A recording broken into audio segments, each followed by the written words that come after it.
তিপ্রামথার অধিকার তিপ্রাসা চুক্তি আজই কি সম্পূর্ণ করবেন স্বরাষ্ট্রমন্ত্রী অমিত শাহ?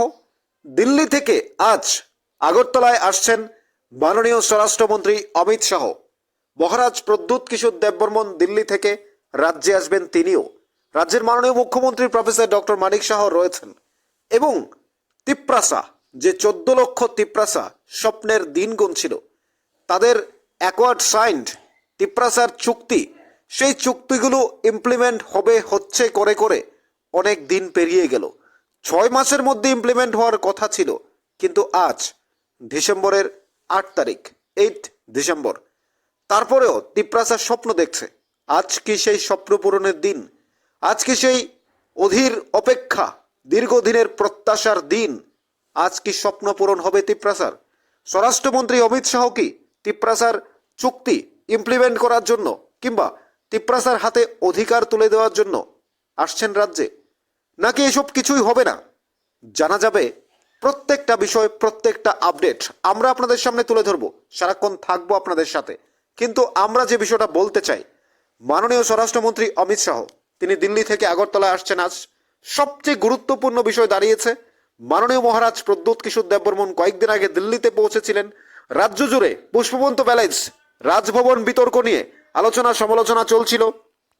রাজভবন বিতর্ক নিয়ে যে আন্দোলন শুরু হয়েছিল রাজ্য জুড়ে, তিপ্রামথা বা তিপ্রাসার ছাত্র ফেডারেশন যে আন্দোলন করছিল পুষ্পবন্ত প্যালেস বিতর্ক নিয়ে, মহারাজ প্রদ্যুৎ কিশোর দিল্লি থেকে নির্দেশ দিয়েছেন আন্দোলন বন্ধ করো।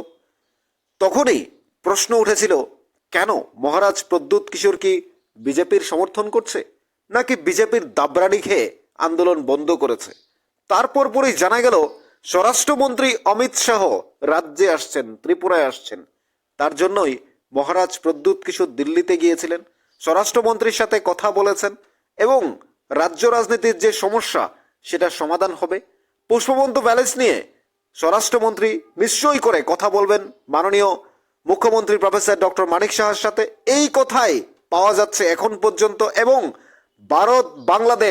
ভারত বাংলাদেশের যে উত্তেজনাকর পরিস্থিতি, ভয়ঙ্কর এবং কতটা জঘন্য নির্যাতন চলছে বাংলাদেশে। গতকাল আমরা দেখেছি রাজ্যে 9 জন বাংলাদেশি ধরা পড়ার পর যে সংখ্যালঘুরা ভারতে পালিয়ে এসেছেন, তারা সরাসরি বলছেন তাদেরকে কেটে ফেললেও, মেরে ফেললেও তারা আর বাংলাদেশে যাবে না, প্রয়োজনে ভারতের জেলে থাকবে, তারপরও তারা বাংলাদেশে যাবে না।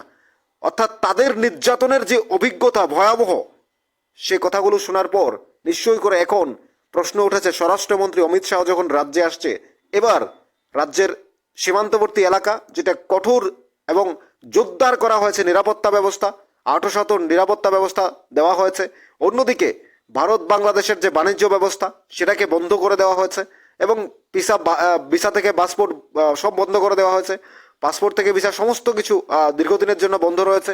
প্রত্যেকটা জায়গা থেকে যখন সব কিছু বন্ধ রয়েছে, তখন স্বরাষ্ট্রমন্ত্রীর এই রাজ্যে এসে তিপ্রাসার development, 125 amendment, constitution solution, greater Tripuraland এবং সর্বোপরি তিপ্রাসার যে অধিকার, তাদের দীর্ঘদিনের প্রত্যাশা, তাদের অ্যাকোয়ার্ড সাইন, তাদের চুক্তি, সেগুলো নিশ্চয়ই সাকসেসফুল হতে পারে, সেই সম্ভাবনা উড়িয়ে দেওয়া যাচ্ছে না। এবং মাননীয় স্বরাষ্ট্রমন্ত্রী অমিত শাহ বলা যায় যে অনেকদিন পর আবার রাজ্যে ফিরছেন, অর্থাৎ ত্রিপুরা রাজ্যে আসছেন। সেই জায়গা থেকে বলা যায় প্রত্যেকের একটা চাহিদা রয়েছে, প্রত্যেকের একটা দাবি রয়েছে।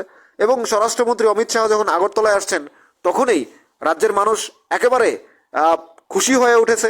রাজ্যের জনগণ যে নতুন কিছু পেতে পারে, বেকারত্ব থেকে শুরু করে প্রত্যেকটা মানুষ একেবারে আশায় রয়েছে। স্বপ্ন গুনছে তিপ্রাসা যে আমাদের কি এবার সুদিন আসছে। দীর্ঘদিনের প্রত্যাশা, তিপ্রাসার চুক্তি ইমপ্লিমেন্ট, তাদের সমস্ত অধিকার তারা কি পাবে? ভারত বাংলাদেশের যে সমস্যা, উত্তেজনা, সেটা কি এবার দমন হবে? রীতিমতো বাংলাদেশের সাথে ভারতের যে সম্পর্ক, সেটা কোথায়, কতদূর, কতটা খারাপ হয়েছে, সেটা এখন শুধু সময়ের অপেক্ষা যে যুদ্ধ কি লাগতে পারে। বাংলাদেশ যেভাবে ভারতকে হুমকি দিচ্ছে, 4 দিনের মধ্যে কলকাতা সহ পুরো ভারত দখল করবে।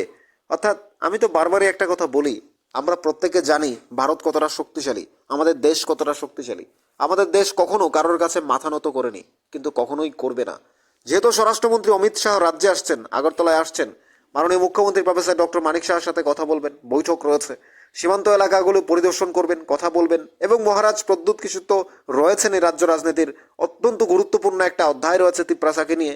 এবং যেহেতু মহারাজ প্রদ্যুৎ কিশোর দিল্লিতে যাচ্ছেন, দিল্লিতে গিয়েছিলেন এবং আজ দিল্লি থেকে রাজ্যে ফিরছেন, সেই জায়গায় দাঁড়িয়ে বলা যায় অত্যন্ত গুরুত্বপূর্ণ।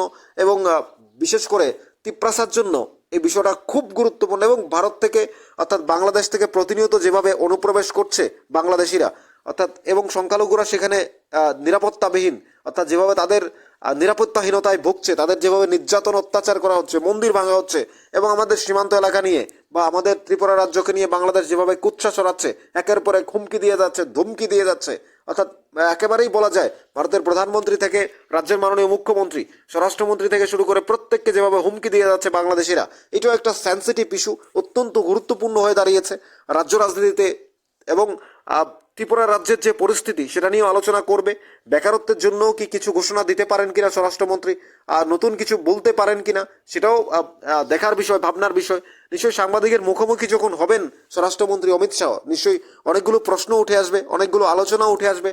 মাননীয় স্বরাষ্ট্রমন্ত্রী অমিত শাহ কি বলেন, কি বলবেন, এবং তিপ্রাসার বিষয়গুলো কিভাবে দেখছেন, সব প্রত্যেকটা বিষয় আমরা আপনাদের সামনে তুলে ধরবো।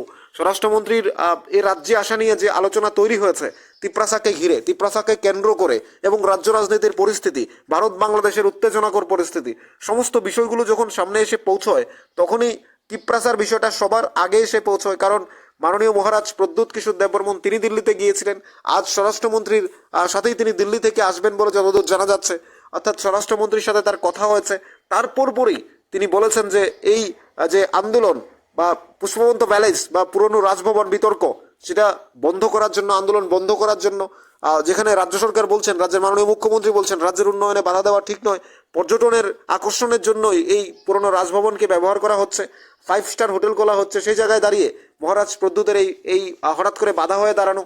এবং YTF থেকে শুরু করে ছাত্র ফেডারেশন অফ ত্রিপুরা বা তিপ্রাসার ছাত্ররা তারা যেভাবে আন্দোলনে নেমেছেন, পরবর্তীতে IPFTও তাদের সাথে সাথ দিয়ে IPFTও আন্দোলনে নেমেছেন, তাদের সাথে তাদের আন্দোলনকে একেবারে ত্বরান্বিত করেছেন বা আন্দোলনকে আরও এক ধাপ এগিয়ে নিয়েছেন।